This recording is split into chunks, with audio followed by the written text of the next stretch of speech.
What's up guys, welcome back to Daniel Talks Football right here on YouTube. I am Daniel and we are back with another video. In this video we are going to be talking about one transfer that your Premier League club needs. Before we get into the video, please go down below and hit that big red subscribe button. I've heard that over 763% of you are not subscribed to the channel, so please do hit the big red button. Also turn your notification bell on. As we're moving towards the World Cup, it'll be crucial for you to have the notifications on so you are notified whenever I upload a video.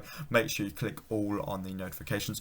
Also like the video and go comment down below about what you think about what I'm going to say. Who do you think that your club needs? Also go and follow the Instagram and the TikTok Daniel Talks Football on both. Right, let's start off with Spurs. Now the signing I've recommended for Spurs is James Maddison. Spurs need to add a creative midfielder to the current 4 DMs that they've got in that midfield area, being Højbjerg, Pape Sarr, actually I forgot about him, so 5. Højbjerg, Pape Sarr, Bentancur, Bissouma and Oliver Skip. They need some creativity in there, and if you've been watching Spurs recently, you've realised they don't have much. I know they're missing people out of Richarlison and Kulusevski, but they need an extra body in that midfield, a creative body, because obviously Richarlison and Kulusevski are forwards. There's not much creativity coming from the middle of the pitch, and I think James Maddison would be perfect. Spurs have held an interest in the Englishman beforehand, and it could be the right time to pounce and bring him into the club after Leicester's poor start to the season so far. They've obviously picked it up in recent times. As of recording, they actually put in a very good performance versus Man City today. But they have been performing poorly, so it might be the time to bring Maddison in. The only issue is they may struggle to get Maddison through the door in January with him being such a key cog to that Leicester side.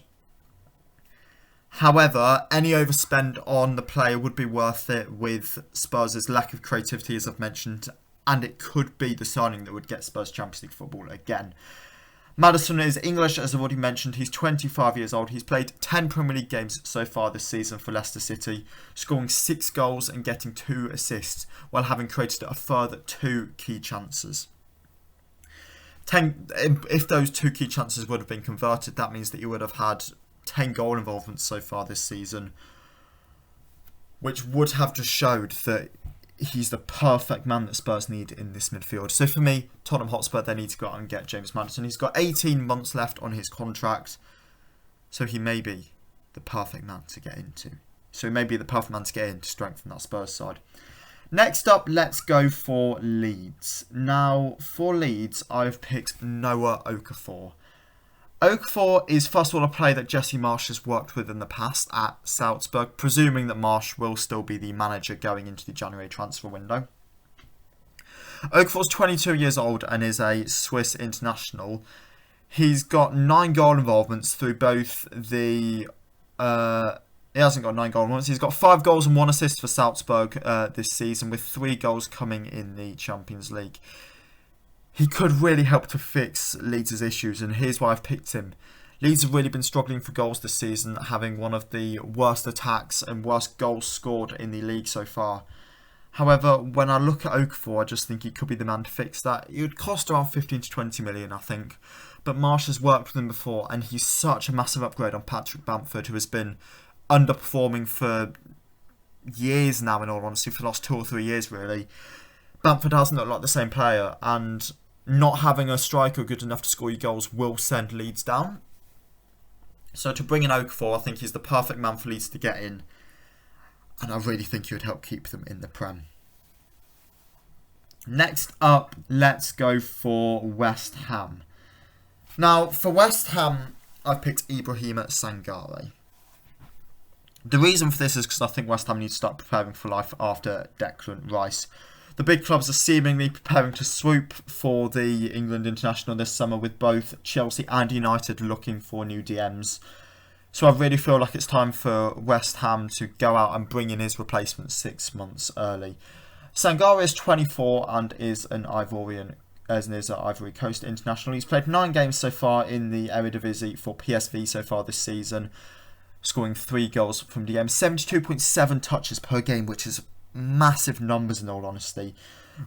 And you know, this really shows obviously his presence on the pitch alongside an 86% passing accuracy, which, and I know for DM you can look at pass accuracies and go, oh, they're safe passes. That does only drop by 4% as we look to go into the attacking third. So an 82% pass accuracy in the attacking half of the pitch is a very, very high metric for Sangare.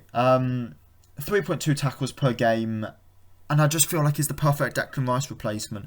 West Ham fans obviously love Rice, but if they're going to be getting about 120 million in the summer, which I can see happening, I can see Chelsea throwing the money with them losing Conte. I can see United throwing the money.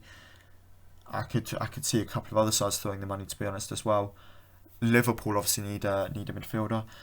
I think now's the time to go out and secure yourself a replacement for if Rice were to go, because obviously Sangare would cost more in the summer once PSV realise they've got that Declan Rice money.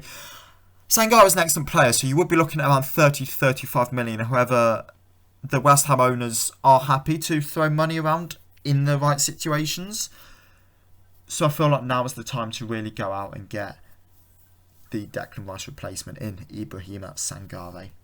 Next up, we have Fulham. Now, for Fulham, I've gone for Teata. I really feel like Fulham need to strengthen those centre-back positions, and Teata would be a massive upgrade on the current centre-backs they have in the likes of Tim Ream, Issa Diop and Shane Duffy. Teata is 22, left-footed, and is a Belgian international.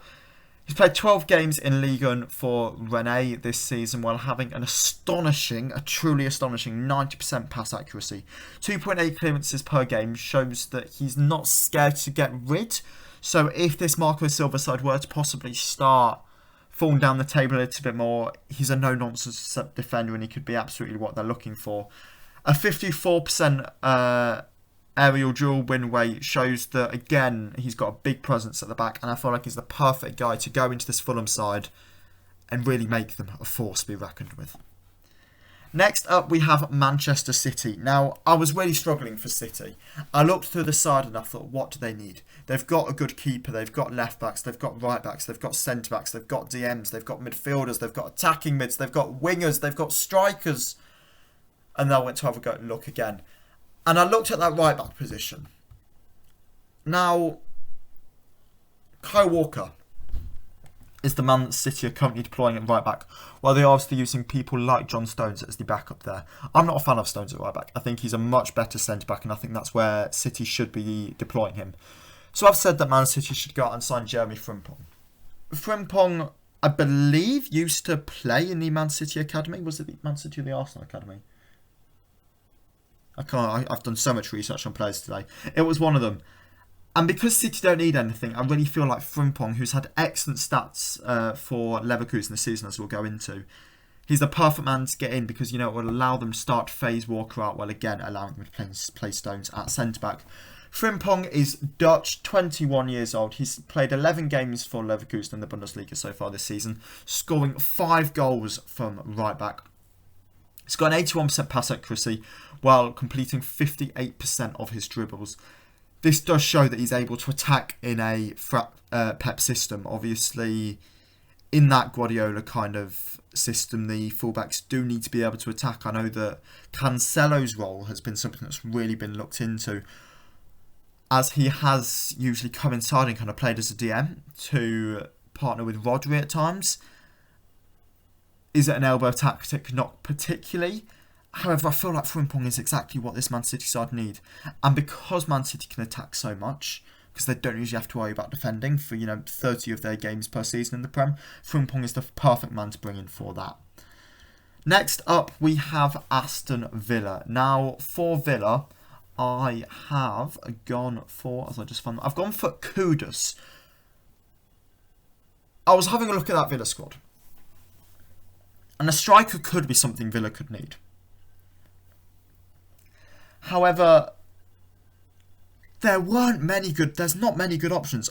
The only one that I could think of was Jonathan David from Lille. But do Villa want to spend 45 million in January? I'm not sure. So I went for Mohamed Kudus of Ajax. 9 goal involvements through both the Eredivisie and Champions League so far this season for the Dutch outfit. I really feel like Villa needs some quality in that midfield. John McGinn hasn't particularly been performing this season, and people like Morgan Sanson need to be moved on from the club who just aren't getting game time.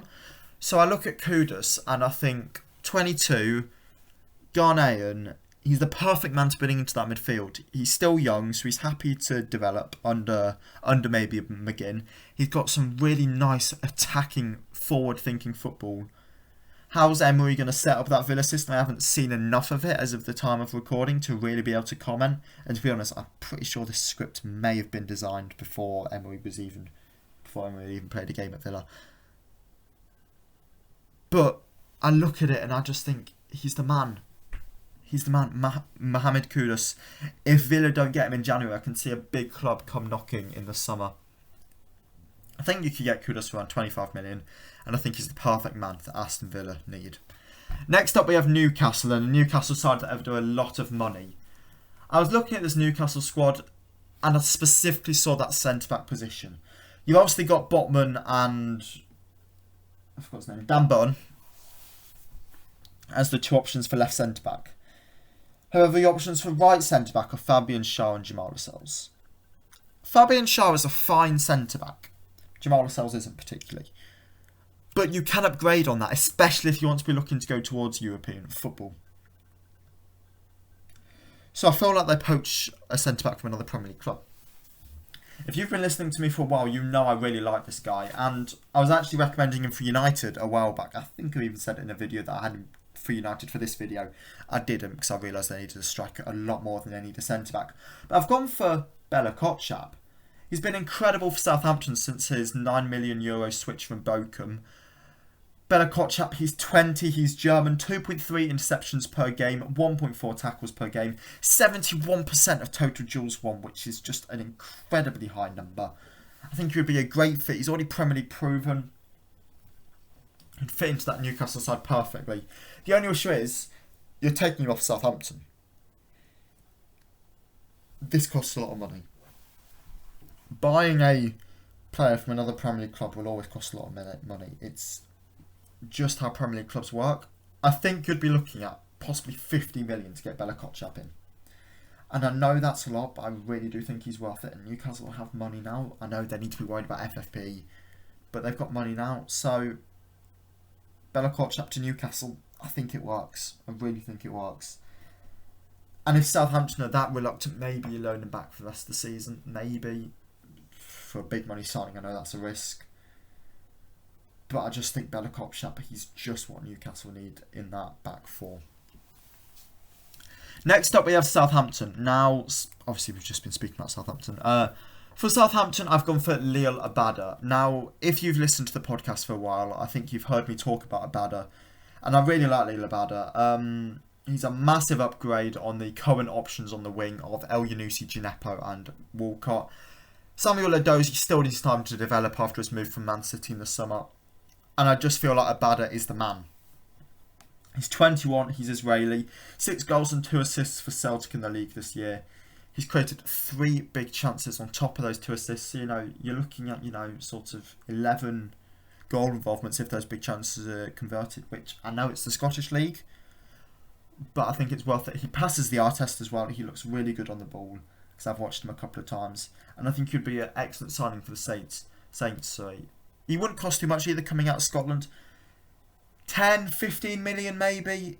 He wouldn't cost loads. So I look at Lille Abada and I just think it's a fairly risk-free signing. I know that Southampton have a lot of youngsters in that squad already, so maybe some experience would be needed. I don't like saying for people to sign experienced players. I looked at Abada and I just thought he was the perfect man to add some creativity to this Southampton side and some much needed goals. So for me, Southampton should go out and get Lille Abada. Next up, we will go for Arsenal. Now, the player I've gone for Arsenal is Youri Tielemans. They were linked with Tielemans in the summer, and the move didn't end up coming through. Youri Tielemans now has 6 months remaining on his contract at Leicester. We actually talked in depth about the Tielemans move to Arsenal in the video where we ranked every Leicester's player's season, so go and check that one out if you haven't seen it already. In that, Leicester fans, the guest we had on, said that he didn't think that Youri Tielemans will make this move to Arsenal. I still think it would be a really, really good move. I think they need some extra depth in that midfield. I know Xhaka's come good. I know he has, and he's been absolutely excellent recently. I'm not debating that at all. But what else do they really have in there? Thomas Partey's injury prone. I know they've got Odegaard and Smith Rowe and Vieira, but they're more forward thinking. El Neni, I'm not particularly fond of, and has barely played, but he's only played one Premier League game so far this season. Lokonga, again, I don't think he's good enough. I know they've got Zinchenko who can play in that midfield, but he's been playing more left back recently. I think Tielemans would be a great option. He's got obviously 6 months left of his contract, as I've already mentioned, so he'd be very cheap if you wanted to pick him up in January. You could probably get him for around 10 million, in all honesty. 2 goals and 1 assist for Leicester so far this season. Again, 4 big chances created, which is huge. 86% pass accuracy, so again, he'd be a perfect rotation option for the Arsenal midfield. With him being so cheap, he'd be a perfect addition to really help Arsenal try and push for the Premier League title. Next up, we have Crystal Palace. Now, for Palace, I have recommended them to actually go out and get a loan move. It was between Jed Spence and Wan-Bissaka. Wan-Bissaka's obviously been at Palace before and really impressed when he was there before getting that big £50 million move to United. However, I haven't gone for Wan-Bissaka because I think they'll want someone a bit more attacking in that right back position. I've gone for Jed Spence of Spurs, only on a loan, because I don't think Daniel Levy would want to let him go permanently. I don't think Conte would care, to be honest, but Daniel Levy wouldn't. Conte Spence has barely got any game time at Spurs so far this season. He was incredible at Forest last season on loan. I'm friends with lots of Forest mates and I did not stop hearing about him all year. And he was a massive, massive part in their promotion to the Premier League. He'd be a huge upgrade on people like Klein and Ward, especially, just until the end of the season. And with Spence wanting to get more game time, I think it would be an easy one to get done. I don't think Spurs would be against it because, again, they're not playing him. And I just think that Jed Spence would be a perfect option for this Spurs side. For this Palace side. You would have to get in there early. That's the only thing. Because if they were to let go of one of Emerson or Doherty, I think they would keep him. Even if he wouldn't get games time, I still think they'd keep him.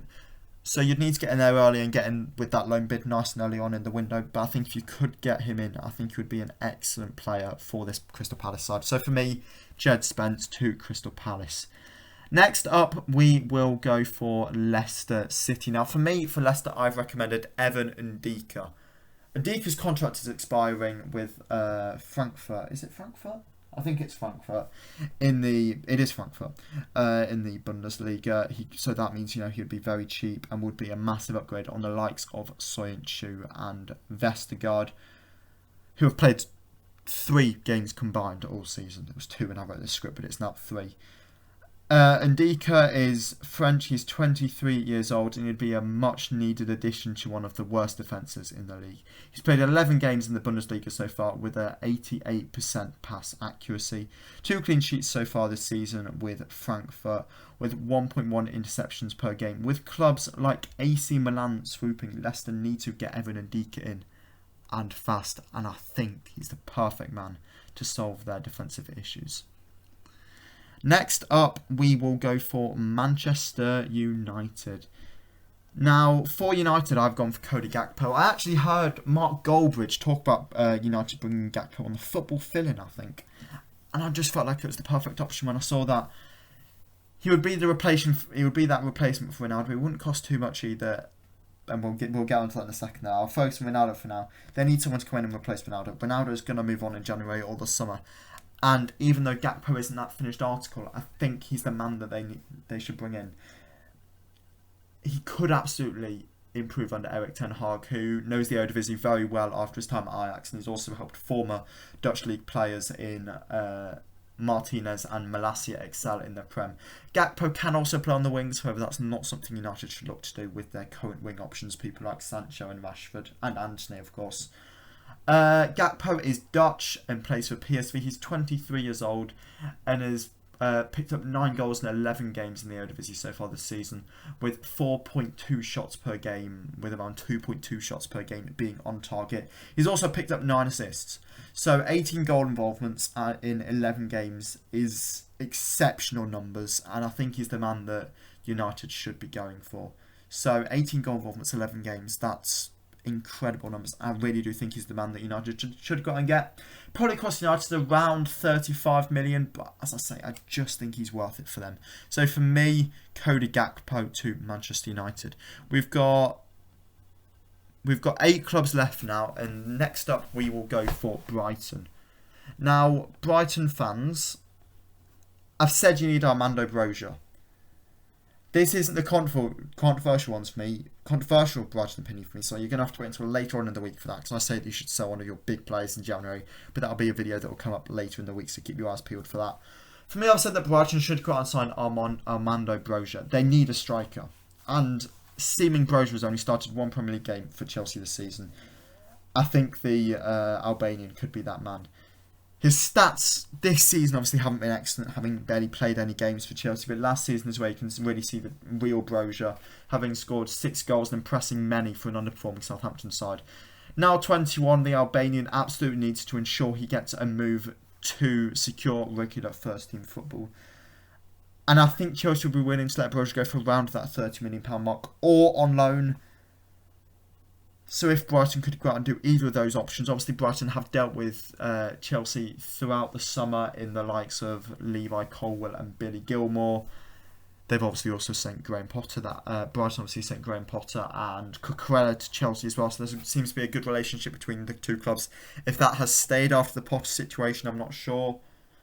But if that good relationship is still there, maybe Brighton could bring Broja in on a loan if all else would fail. But I think Broja to Brighton would just be an excellent addition.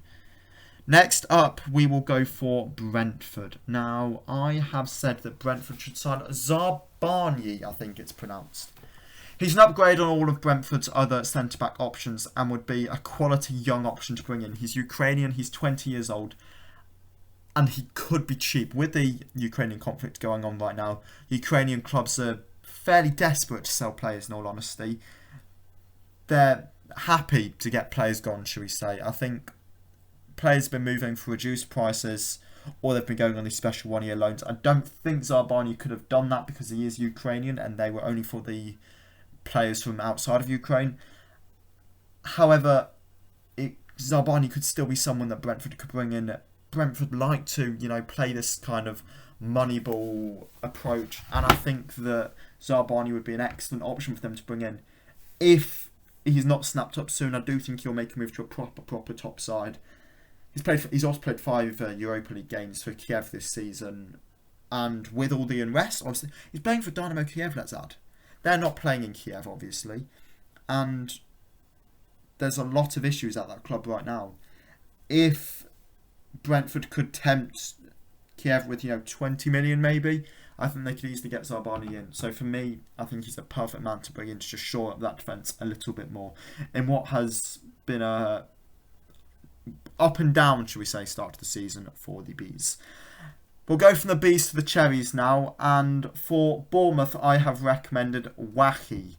Now, I had a look through that Bournemouth squad and I really struggled to actually find a player because I feel like they could upgrade in so many areas. I know they've not been playing awfully. I know they're sitting alright in the table. But that Bournemouth squad is not Premier League standard.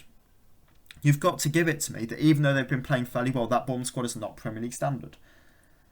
I've gone for Wahi. I think he could help them score more goals with Bournemouth having the 3rd worst attack in the Premier League so far this season. Wahi has scored 12 goals for Montpellier in Ligue 1 so far this season.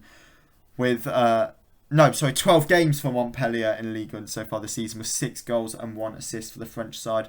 I think he could really help to either replace or partner Solanke, depending on what system the new Bournemouth manager would want to play when they finally get appointed. And I look at Wahi and I just think he's the perfect man for them to bring in. He's young, obviously, French as well. I don't actually have his exact age written down. But he wouldn't need to come in and play first team football. It'd probably cost 10 to 15 million. So a kind of price tag that Bournemouth can do, especially with their new owners who are supposedly very, very rich. And I just think that Wahi would be the perfect option for this Bournemouth side. Someone that would move to Bournemouth because, he would get Premier League game time and could help them try and fight to survive in the league. And I think he could be the perfect option for the Cherries. Next up, let's talk about Wolves. Now, Wolves need a striker. As of recording today, Diego Costa actually got sent off for Wolves in the 97th minute, I think. Jimenez isn't the same man he used to be, and Kalajic obviously picked up that ACL injury. If Wolves don't bring in a striker in January, they could go down here. So, for me, I think Onuachu is the man for Wolves to bring in. He's not Portuguese. I did look for a Portuguese striker. I thought about Gonzalo Ramos from Benfica, but he just doesn't score enough goals, and Onuachu does. 8 goals so far this season in the Belgian league for Genk. We've obviously got no idea how Wolves will play under a new manager, so I did just look at somebody who would be happy to come in and can score goals. The big thing with Onuachu is obviously he's 6'6", and he's also got a 35% goal conversion rate, which isn't excellent in all honesty, but still 8 goals. Wolves just need an extra striker option who isn't 33 and finished like Diego Costa is, and I think Paul Onuachu could be the man to do this. He could easily steer them clear from relegation. So for me, Onuachu, I think Wolves could be a decent matchup. I was really struggling with Wolves, so let me off on that one. Next up, we have Liverpool. Now, Liverpool fans, it's time to get excited, because I'm going to recommend you a man that you absolutely will not sign in January. Jude Bellingham. I think you all knew it was going to happen. This won't happen in January. I was struggling to actually recommend anybody for January for Liverpool, so I had to go for something that I feel like they can get done in the summer.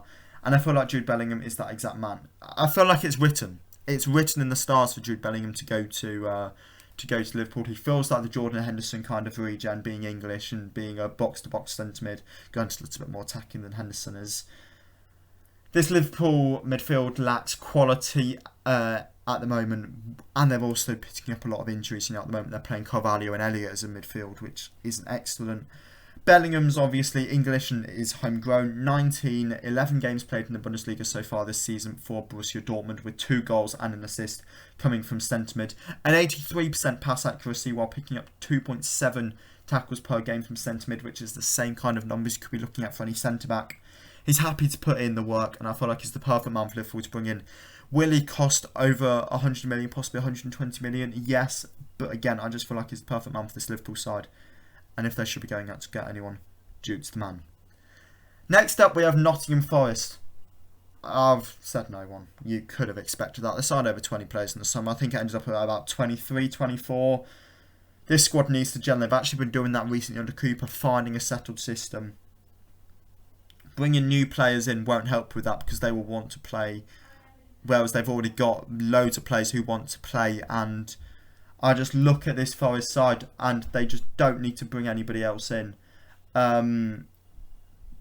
They brought in a whole new squad in the summer, bringing in more players, and I'll be stupid when Cooper's slowly getting to this settled side. So for me, Forest, they do not need anybody at all. Next up, we have Everton. Everton have actually gone for Marcus Edwards from Sporting over in Portugal. I feel like he's an upgrade on all of the other right wings that Everton currently have at the club, and could also, that attack could become a force with Edwards and Gordon on either flank. The former Spurs Youth Academy product now plays for Sporting, as I've already mentioned, after a move last January from Vitória Guimarães, I think. And he settled in Sporting Lisbon absolutely excellently, really. 23 years old, he's English. Edwards is a wonder of a left foot to be able to cut in from that right-hand side. 3 goals and 2 assists for Sporting this season in around 670 minutes of action proves how good he could be. While his underlying numbers haven't been great this season, having only been successful with 46% of his dribbles, Edwards passes the eye test, and I think he'd be an exciting addition to this Everton side. Could cost him around 20 million. But I feel like Everton need to add some excitement onto those wings. I know they've got Gordon, but you're looking at the other options. You're looking at people like Townsend. And they're not options, Damari Gray. They're not options to particularly excite people. I feel like Edwards could do that. So for me, Marcus Edwards, sign him up. And then last but not least, we have Chelsea. For Chelsea, I've recommended one that seems to already be in the works. Nkunku. Now, as I've said, this already seems like it could be happening in the summer for the 60 million release clause he has in his Leipzig contract. Chelsea desperately need a number 9 after losing both Lukaku and Werner in the summer. And after today's performance, as of recording today's performance, after they lost 4-1 to Brighton, they really do need a lot of players, and I think Nkunku would be a great place to start. 8 goals for Leipzig in 11 Bundesliga games so far this season, while adding a further 2 in the Champions League. Nkunku is right-footed, French, 24, and has a 29% goal conversion, which again isn't excellent. The issue is with Nkunku is, are Chelsea scared possibly about bringing in another Leipzig striker.